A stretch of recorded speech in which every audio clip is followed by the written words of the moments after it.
daripada MBG cuma jadi bancakan korupsi, memperkaya diri oknum-oknum tertentu saja. Pejabat punya dapur MBG, gubernur punya dapur MBG, ketua partai punya dapur MBG, TNI Polri punya dapur MBG, NU dan Muhammadiyah pun punya dapur MBG, hanya memperkaya orang-orang tertentu saja.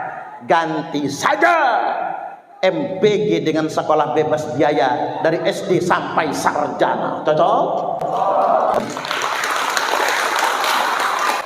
Atau terbaru ini Pak, usulan anggota DPR, kalau memang itu masuk dalam kategori PSN, program strategis nasional, yang nggak bisa diganggu gugat lagi, dua opsi yang ditawarkan sekarang. Satu, kirim uang MBG itu langsung ditransfer ke rekening emaknya. Setuju nggak kira-kira?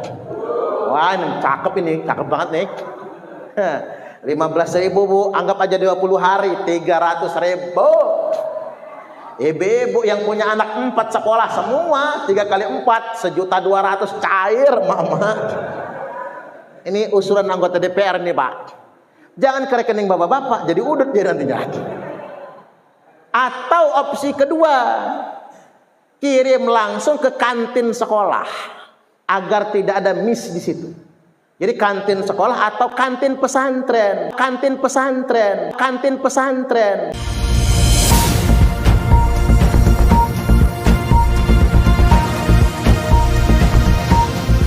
Orang bilang tanah kita tanah surga, tongkat kayu dan batu jadi tanaman. Pak, tongkat kayu dan batu jadi tanaman. Loh kok iso batu lan tongkat kayu jadi tanduran? Saking ijo royo-royonya seluruh Indonesia, mestinya kita kaya. Tapi ngapa kita miskin? Karena kekayaan alam kita hanya dinikmati segelintir orang. Bumi Sumatera Selatan ini di bawahnya ada minyak, ada batu bara, tapi lihat di pom bensin ngantri solar. Halo, kemana sih yang punya negara ini Pak? Idza tukhidal fai'u dualan. Loh hari ini orang bayar pajak, pajaknya dikumpulin dari rakyat, tapi pajaknya hanya untuk memperkaya pejabat. Ini fakta loh Pak. Idza tukhidal fai'u dualan. Mereka kumpulkan pajak dari rakyat, mereka kejar pajak rakyat, tapi pajak yang kita bayar hanya untuk memperkaya pejabat. Di mana bumi dipijak, di situ rakyat dipajak. Lah APBN kita itu Bapak Ibu 80%-nya itu dari pajak rakyat loh Pak. Yang dari PNBP-nya, penerimaan negara bukan pajak, nggak nyampe 20%. Dan dari PNBP itu yang nyumbang paling banyak itu batu bara. Termasuk Sumatera Selatan nih yang nyumbang batu bara itu. Karena batu bara Sumatera Selatan ini terbesar nomor 3 se-Indonesia Raya tercinta ini. Kalau yang lain PLN rugi, Pertamina rugi semua Pak. Garuda rugi, yang lainnya rugi. Kalau kata Pak Abraham Samad, kalau nggak dikorupsi, hasil nisbah. Apa itu nisbah? Keuntungan bagi hasil dari nyedot solar, nyedot minyak bumi, dari keuntungan tambang dan berbagai macam tambang se-Indonesia Raya tercinta ini, kalau nggak dikorupsi, per kepala rakyat Indonesia dapat 20 juta sebulan. Ya gara-gara korupsi Pak, nggak bisa dinikmati. Jangankan yang itu, yang jelas-jelas untuk rakyat aja dikorupsi. Contohnya apa? MBG. MBG itu Bapak Ibu, ngomongnya makan bergizi gratis. Janggal. Dikatakan bergizi, kayaknya sih lebih bergizi masakan emaknya di rumah. Betul nggak kira-kira? Dikatakan gratis Pak, itu nggak gratis. Sekarang tak takon, yang bayar MBG itu siapa? Rakyat. Itu duit awake dhewe loh Bapak Ibu. Kita tuh jangan kira Pak, pajak itu cuman PBB, cuman PKB pajak kendaraan bermotor. Kita beli listrik, bayar token, bayar meteran, itu ada pajaknya. Kita makan ada pajaknya, ekspor impor hasil sawit dan sebagainya, ini semua kena pajak itu. Dan sektor pajak yang paling besar juga adalah cukai, tembakau.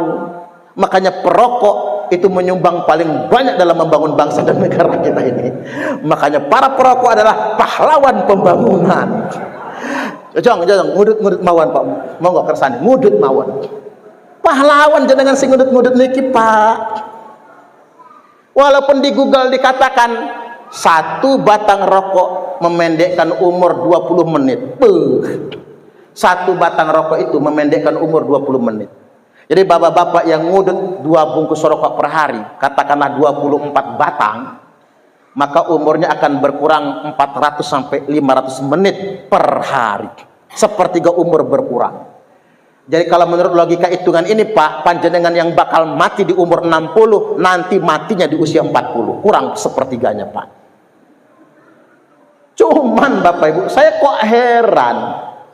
Faktanya yang cepat mati malah yang nggak ngerokok. Salah penelitian itu, salah Pak. Mau kok jojong mawon jeneng ngerokok-rokok. Udah nggak masalah itu. Makanya kata orang, laki-laki yang merokok adalah laki-laki yang iman dan mentalnya paling kuat. Mengapa? Saat dibungkus rokok ada tulisan rokok membunuh. Dia nggak percaya yang membunuhnya itu Israel atas perintah Allah. Makanya bapak-bapak yang ngudut berarti imannya kuat Pak. Rokok dapat menyebabkan serangan jantung, kanker dan lain sebagainya. Berarti bapak-bapak yang ngerokok kendel-kendel semua Pak. Nggak takut sama kanker itu, nggak takut. Pajak Pak. Jadi kembali ke MBG maksud saya. Kita dihadapkan dengan situasi yang sedemikian rupa. Makanya usul kali Pak Presiden Prabowo Subianto, Mas Wapres Gibran Raka Buming Raka, daripada MBG cuma jadi bancakan korupsi, memperkaya diri oknum-oknum tertentu saja. Pejabat punya dapur MBG, gubernur punya dapur MBG, ketua partai punya dapur MBG, TNI Polri punya dapur MBG, NU dan Muhammadiyah pun punya dapur MBG. Hanya memperkaya orang-orang tertentu saja. Ganti saja MBG dengan sekolah bebas biaya dari SD sampai sarjana. Cocok? Itu kan konkret. Lulusan SMA sederajat di Indonesia ini yang kuliah cuma 2% Bapak Ibu. Yang kuliah itu cuma 2%. Yang lainnya nggak mampu kuliah. Lah Iran Pak, mengapa maju? Karena sekolah gratis. PAUD, TK, SD, SMP, SMA, S1, S2, S3 di Iran gratis. Makanya di Iran anggota dewannya wajib S2, master, magister. Lah di Indonesia anggota dewannya paket C. Mending kalau sekolah nembak Pak, nembak ijazah paket C itu. Mending kalau ikut PKBM, sekolah setiap hari Sabtu misalnya kan. Enggak juga ya, tinggal nembak doang. Lah Iran tuh negara pintar Bapak Ibu. Walaupun dia diembargo 50 tahun Pak, dihajar oleh Amerika, Israel dan sekutunya, bahkan negara-negara Arab pun ngeroyok Iran, dia kuat.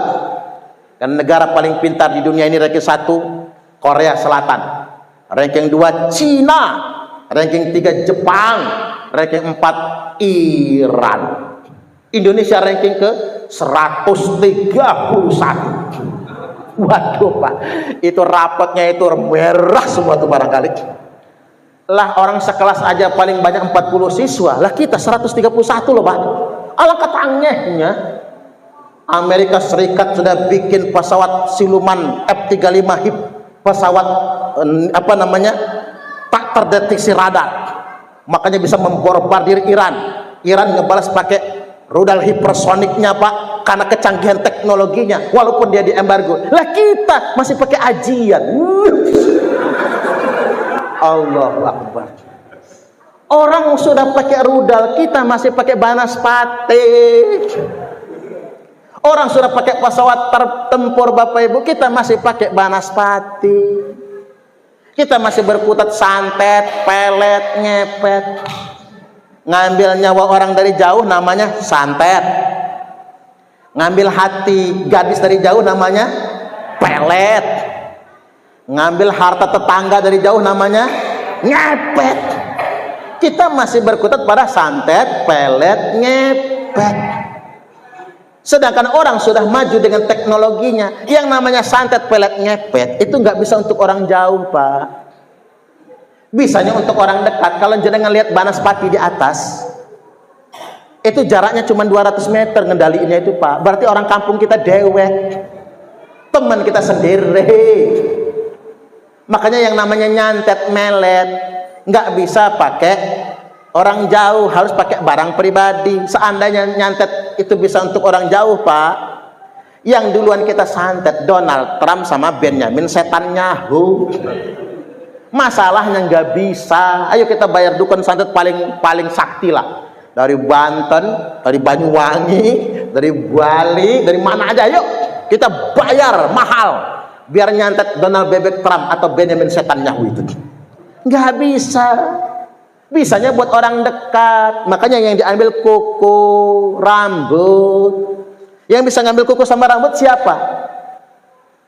Saudara sendiri, kawan sendiri, tonggone dewe. Nggak dapat kuku sama rambut, pakaian yang di jemuran. Hati-hati kalau jemur pakaian. Pakaian yang paling bagus buat nyantet sama melet pakaian dalam, terutama celana dalam yang udah bolong-bolong. Itu ampuh, Pak, buat melet mah. Nggak dapat pakaian dalam, barulah pakai foto. Walaupun jin zaman sekarang bingung, kalau medianya foto malah nggak mempan. Apa kata jinnya, kok foto sama aslinya beda ya? Ngambil foto nang profil WA sama Facebook, kelihatan cuantik bener, Pak, mulus, nggak ada burik-buriknya. Ketiban orangnya beda, nggak mempan malahan. Kita masih berkutat pada santet pelet ngepet, nggak akan pernah bisa maju kita ini. Apalagi iri-irian sama sesama kita, Bapak Ibu, nggak akan pernah bisa maju. Balik lagi kepada MBG tadi, usulah sama Pak pemerintah. Jadikan sekolah bebas biaya sampai sarjana, atau terbaru ini, Pak, usulan anggota DPR. Kalau memang itu masuk dalam kategori PSN, program strategis nasional, yang nggak bisa diganggu gugat lagi, dua opsi yang ditawarkan sekarang. Satu, kirim uang MBG itu langsung ditransfer ke rekening emaknya. Setuju nggak kira-kira? Wah, ini cakep banget nih. 15.000, Bu, anggap aja 20 hari 300.000. Ibu-ibu yang punya anak 4 sekolah semua, 3 kali 4 1.200.000 cair, Mama. Ini usulan anggota DPR nih, Pak. Jangan ke rekening bapak-bapak, jadi udut dia nantinya. Atau opsi kedua, kirim langsung ke kantin sekolah agar tidak ada miss di situ. Jadi kantin sekolah atau kantin pesantren. Subhanallah, Bapak Ibu. Di pondok kita, Pak, sahriyah itu cuma 450.000 sebulan. Uang makan tok, Bapak Ibu. 15.000 sehari makan pagi, siang, sore. Pagi, siang, malam makannya, Pak. 15.000 di pondok untuk 3 kali makan, Bapak Ibu. MBG 15.000, yang datang telur puyuh 3 biji. Allahu Akbar, buahnya kelengkeng lagi, Bapak Ibu. Mak jelas, Pak. Itu faktanya. Kalau di pondok mah 15.000 3 kali makan. Saya setuju itu. Yang pertama kirim ke emak-emaknya saja dalam bentuk cash, nggak akan dikorupsi. Mana ada ibu mau makan hak anaknya? Kan nggak akan mungkin ada. Gitu begitu. Nah, yang kedua, kirim ke dapur pondok atau dapur sekolah untuk makan siang di sana. 15.000 jadi makanan semua itu, Pak. Alangkah bergizinya makan itu nantinya daripada dikorupsi. Mengapa orang rame-rame nggak mau, Bapak Ibu, MBG ditiadakan? Karena sudah kadong terlanjur mengambil manfaat dari situ untuk memperkaya diri. Inilah mengapa Indonesia susah maju.